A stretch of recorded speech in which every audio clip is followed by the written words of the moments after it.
Welcome to the Multifamily Investor Nation podcast. I am your host, Whitney Elkins Hutton, the Director of Investor Education here at PassiveInvesting.com. And today I'm joined with Bobby Larsen. Bobby, welcome to the podcast. Thank you very much, Whitney. It is a pleasure to be on here. I've been a longtime listener myself, so pretty excited to be here. Well, awesome. Well, Bobby, before we dive into Canyon Spring Townhomes, 61 units in San Diego, California, tell us a little bit about yourself and how you got into multifamily investing and where you're at today. Yeah, so I'm a San Diego native, or Southern California native, I should say. I'm living in San Diego now. I have been in real estate pretty much my entire career. I began an undergraduate working on the brokerage side of residential. Quickly after that, worked for one of the largest investment managers in the country, and then slowly went down working for smaller owner-operators before eventually fulfilling my dream, which was to start Vanamore in 2017. Awesome. Well, definitely have depth and experience here in the multifamily market. Well, let's dive into Canyon Springs Townhomes, 61 units in San Diego, California. When did this property close and what did you purchase it for? This property closed in July of 2022, so it has been a while. We've been active out there since, and it closed for $16,350,000. Okay, so we all know the story doesn't start there. Let's back up the timeline. When did you find this property? How did you find it? I found it through a close broker relationship of mine. Obviously, since San Diego is my backyard, I have very close relationships with all the brokerage teams. And Seabury was marketing this, and Kevin Mulhern, which is a close friend of mine for the last 10 years, knew that it would be a great fit and reached out to me, although I was already looking at it.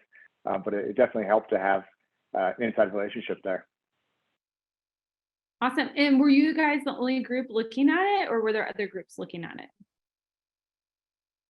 No, it was a competitive field at that time. There were still a lot of very aggressive groups, especially in Southern California. And it was a very interesting property given that it's all townhomes, large floor plans with direct access garages. It had a lot of interest. Okay. And so when did you first notice it? I mean, you closed in July, but when did you notice it? When did you start looking at it? So I knew that it was coming out because it was a couple different properties from the same seller, that it was a family-owned property at that time, that the children had inherited it. I tried to contact as many direct ownership relationships as possible. This one, I knew I couldn't peel it away at that point, and they were definitely going to go to market. So I had the one that I knew that was coming out and was keeping a close look at it. So when it eventually came out, we jumped on it. So was that January, February, March? Help me with the timeline here. Oh, I think I'd actually been speaking with the family for about 18 months. And then I knew that they were going through the broker opinion of value process, the BOV process, with a number of different groups. In earlier that year, I'd say it's probably January. And then it eventually came out in late February, I believe. Okay. So that's helpful because, these deals sometimes take, a year or longer in order to get closed, right? Like you're building this relationship, you've got these contacts here that you're working. Okay. So you've got you're looking at the townhomes, you try to go direct, you eventually go through the broker in order to get this under contract. It's a competitive market. You've got other groups looking at it. So how did you stand out from the group, and how did you structure your contract to get it under purchase sale agreement? Yeah, we like to pride ourselves in our ability to execute. So when we tie up a deal, we never seek to ever retrade on our price, because we go in with pretty conservative numbers, and we back test our renovation assumptions, expenses, and rent growth projections. Going in, we're really comfortable, and there's a little bit of cushion typically in there. At the end of the day, we want to let the sellers know, hey, we are a real buyer, A, and B, we are the last group to ever come back with you for additional extensions, or price reductions or something further like that to give them a little bit of peace of mind. So I think that helped. And again, there was a direct relationship with the broker who knew me as Vanamore, as well as me with past positions for the last 10 years. So I think that really helped. And honestly, I've been on the sell side as well. And there is just a peace of mind, perhaps even more than purchase price when you're working with the group, that you know that they're going to be able to execute and they're going to be able to complete what they're saying they're able to. So, okay. So what was that listed for and what did you guys put it under contract? Can you tell us that? Yeah, I'm trying to recall. It wasn't a list price. So typically the larger properties don't have a price listed with it, but it's typically included with a whisper price is what we call it. It's the broker giving an indication on where they think it'll trade based off of their opinion of value, as well as conversations with other sellers. And I believe, if I recall correctly, the original price was about $29 million. Okay. All right. So you did get a little bit of a discount. We did. The market was at the time going through a little bit of a bumpy patch, which it basically has ever since then. But I think this was about the same time as the first Fed kind of shock to the market, where they realized inflation wasn't transitory, and they really bumped up their expectations of where they thought interest rates were. So it was the first bump of the many bumps we've seen over the last 12 months. Yeah, I mean, stark difference in interest rates from January, February 2022 to when you closed in July. And we all, understand that interest rate generally isn't locked until just like right before closing. So, all right. So how did you structure the offer? Like, due diligence periods, days to close, any extensions in there, and then how many rounds of offers did you guys go through and before you guys finally went under purchase sale agreement? Yeah, good question. This one had quite a bit of a few rounds of the offering process because of the competitive nature with it. There was also a sister property that it was marketed with. So on their side, I could see why they're looking at offers across both properties, individual properties. So I believe there was about 4 rounds of offers through letter of intent. The initial one's letter of intent, and after that, they call it best and finals. And I think we had 3 best and finals throughout the process. And typically, our initial structure that we go out with is a 30-day due diligence period, 30 days after to close, and then we'll typically also try to structure in a 30-day extension in there, so a combined 90-day period if all goes as planned. Typically, sometimes we have pushback from sellers wanting to close quickly, but this was one of the cases where we were able to have that extension period in there. Okay. All right. So you get it under contract. When did you actually walk the property? Were you able to walk all the units before, like during the LOI period, or did you have to wait until you got it under purchase sale agreement? So this one didn't have an access agreement. So before the offering process, or during the offering process, I should say, we'll typically walk as many units as possible. That's typically just the vacant units. So that's, call it 3 or 4 units per property at that time, whatever's vacant, you like to see it. And then, like you mentioned, if you have an access agreement, you're able to start that process a little bit earlier while you're negotiating the PSA. But this one didn't. So as soon as the PSA was signed, we had all of our vendors set up, from a roofing, plumber, electrician, to come out and look at every facet of the property. And at the same time, we go in and we walk 100% of the units. We think that's very important. I know some people do a certain percentage, 10, 25%. We think it is one of the most important processes to go through, is to walk every single unit, so you get an idea of your tenant base. Also gets you ahead of schedule on potential renovations that you're going to need to make when those units turn. And what was your overarching business plan with this property? Yeah, so we had a pretty extensive interior renovation schedule planned on this one. The exterior was in pretty good shape, so we didn't have much work. We were adding some amenities, so we added a dog park, added a barbecue station, and enhanced the pool area with some additional furniture. But majority of the renovation strategy was targeted on the interiors. Great floor plans, like I mentioned. they're all spacious, so they're just under 1,300 square feet. They have direct access garages, so it really appeals to the families. It also helps that they're all 3-bedroom, 2.5 bath, same floor plans. This made things significantly easier for us. So once you get a scope that you want to work with, you can also buy quantities at scale, and it helps with pricing. So we went in, we resurfaced the cabinetry, swapped out the appliances with stainless steel before they had a mismatch of really, really dated white and some black appliances. So we upgraded those to stainless steel. We upgraded the countertops to hard surface white quartz, full paint job throughout the property with two-tone paint. And we did vinyl plank flooring on the downstairs, and we kept the carpet upstairs. We thought about doing carpet on the upstairs, or sorry, vinyl plank on the upstairs. But given the families, we thought it made more sense, especially with stairs. It could be a little bit of a trip hazard for youngsters out there. So we felt like it was best to keep carpet on the upstairs. Mm-hmm. Mm-hmm. All right. So you get the property under contract. How did you begin your due diligence? How did that go? Like, were there any surprises upon due diligence?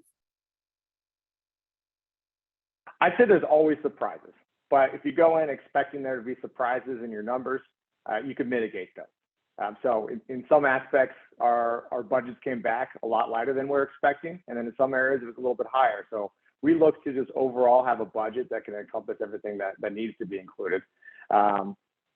One of the unexpected, until you really get in there, is doing sewer scopes of both the interior lines, but also the main lines.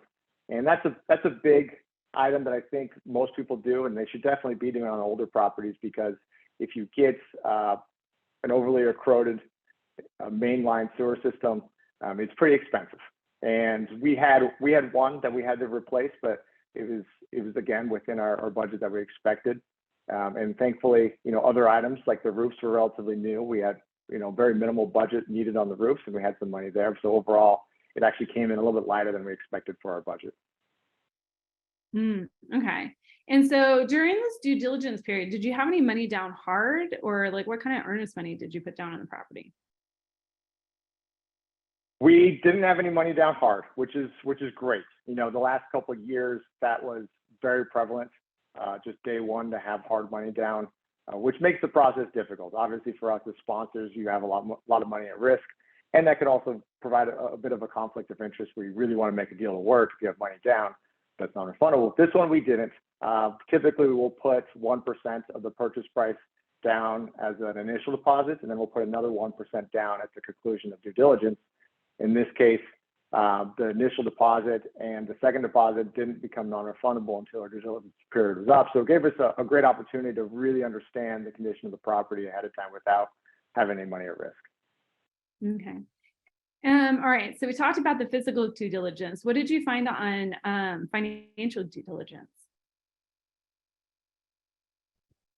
Financials, I think at that time, it was very important to have a strong understanding of the delinquency report or the age receivable report. Now, what that is, it just shows, while there might be tenants in there, it's showing the tenants that perhaps are a month or two or even more late. And that was something we always requested, but especially out of the end of the pandemic assistance programs out there, it became one of the most important reports for us to see. And this property, like most that we were looking at, did have a little bit of elevated delinquency, and still as those assistance programs were rolling off, those tenants, which may have looked current, but they were current because of the assistance programs. When those ended, there was a little bit of an elevated exposure to the delinquency, which we saw here, and we were able to work through it. We were very upfront with the tenants, and thankfully we had very communicative tenants that worked with us to really solve that issue. All right. Well, let's talk about the financial piece, right? You're trying to put this property under contract and close during a time where interest rates started taking off, right? Like hotcakes. What kind of lending did you use? Was it public, private? Is it a fixed rate loan, adjustable rate loan? Just give us all the nitty gritty details on that. Yeah, so we actually did have a variable rate loan.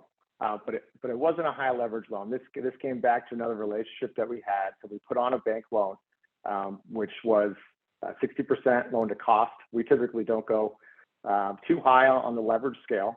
So we felt more comfortable with variable rates at the time. The spread, which is basically the bank's compensation in the matter, was low, and we were able to put on a nice interest rate cap. So our all-in rate was very attractive. We didn't have high leverage, and we were expecting this property to have some really good downside protection because of what we already saw in the interest rate environments. And obviously it's been a bumpy road ever since there. So it's really come in handy to have those rate cap protections. Okay. And so where's your rate? What was your rate whenever you closed, and where's your rate now? Oh, just going into specifics. I like it. Yeah. So our spread on that property, we had a 250 basis point spread, so 2.15% spread over SOFR. We had a 3% and continue to have a 3% interest rate cap on there. And we continually look at if we are in a position to refinance to make sure that our DSCR coverage is being met. And that's really where we're looking at the downside protection. So even going into it, we had a strong DSCR with then market rates of 1.25, 1.25x DSCR. And today we're sitting at 1.35. So if we wanted to, we could refinance it. But if we wait a little bit longer, part of the strategy is timing that refinance. And if you wait a little bit longer, you could perhaps pull out some more additional proceeds at a fixed, likely agency execution. So that's what we're looking at right now. Our in-place DSCR is very strong, but we still have quite a bit of loss to lease to run through, as well as the renovation program. We're only about 1/3 through the property. So quite a bit of upside, and we're looking forward to eventually refinancing it in probably a year and a half from now. Okay. So yeah, in the next year and a half, you're looking to complete it. If you're 1/3 now, like the other 40 unit rehab, get those rents bumped to market rent. Now you have a higher NOI. And hopefully we'll go in stronger to refinance and pull capital out. So on this current loan though, do you have like any prepayment penalty or lockout period? We had, in terms of no prepayment penalty, but there is what's called a minimum interest reserve. So basically the lender wants to know if they're issuing this loan, they want to get at least X number of dollars back. Typically, that's going to be equal to, call it 18 to probably 24 months of interest. So we're also short of that, but it aligns with our business plan. So it's not much of a consideration for us. We're almost there though. Okay. Now you raised capital in this deal. So you walk us through the capital stack, like how, you had a low leverage loan, but let's get into the numbers, what the capital stack is, what the general partnership is, and then what did you raise for the LPs? Yeah, so internally we co-invest 10%. Sometimes it's a lot more. It depends on if we have a 1031 exchange from a previous property, and we typically roll over majority, if not all, of our 1031 proceeds into the next deal. So sometimes it could be as high as 25-30%, which is what we had on another deal. But this deal, it was entirely new money, syndicated through our investors of high net worth investors. In a single entity, since it wasn't a 1031, we didn't have the need for a tenant in common. So it was a pretty straightforward structure, and they came in with 90%, and internally we raised 10%. Okay.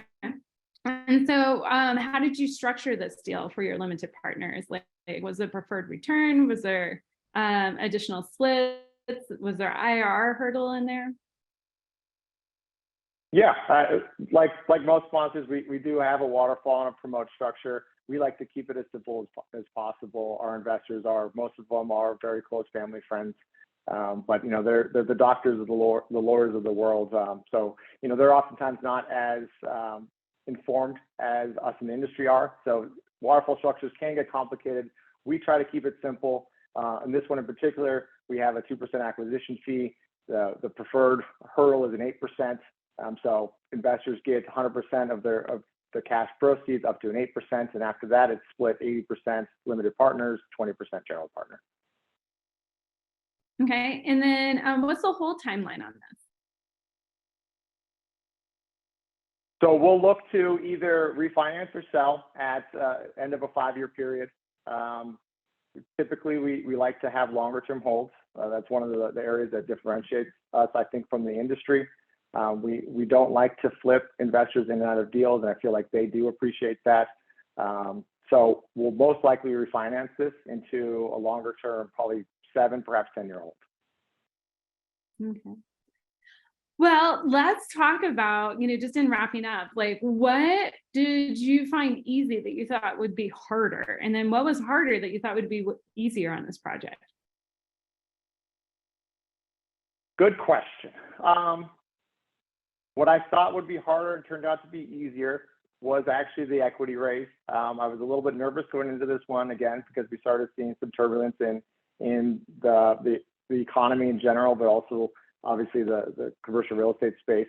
I thought I would have more pushback in terms of where do you think rates will go? Do you think it's better to buy, a fixed income security today versus real estate?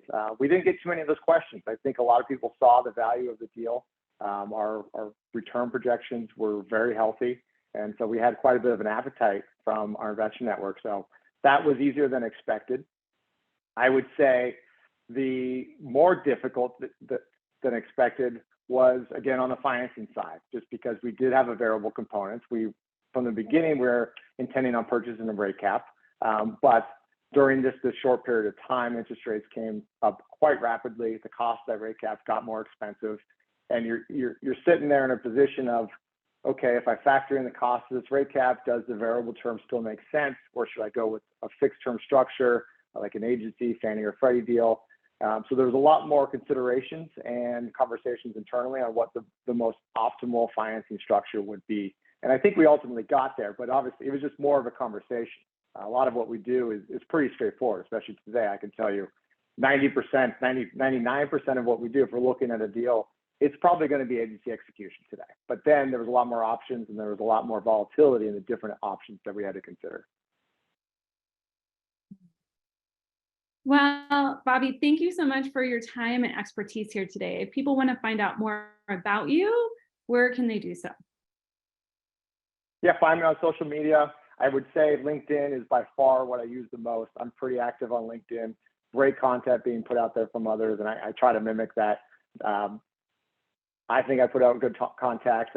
Please read our newsletter that we put out monthly, but I'm pretty active on LinkedIn. Vanamar also has an Instagram page that we're happy to share. Or, contact information for myself and all of our associates on the team is available on our website. So please never hesitate to reach out to us. We talk to potentially new investors about deals they're looking at. We're very transparent up front in what we do. So please reach out to us. Awesome. Well, Bobby, again, thank you so much for sharing your time with us here today. And we look forward to learning about your future deals. Absolutely. Thank you so much.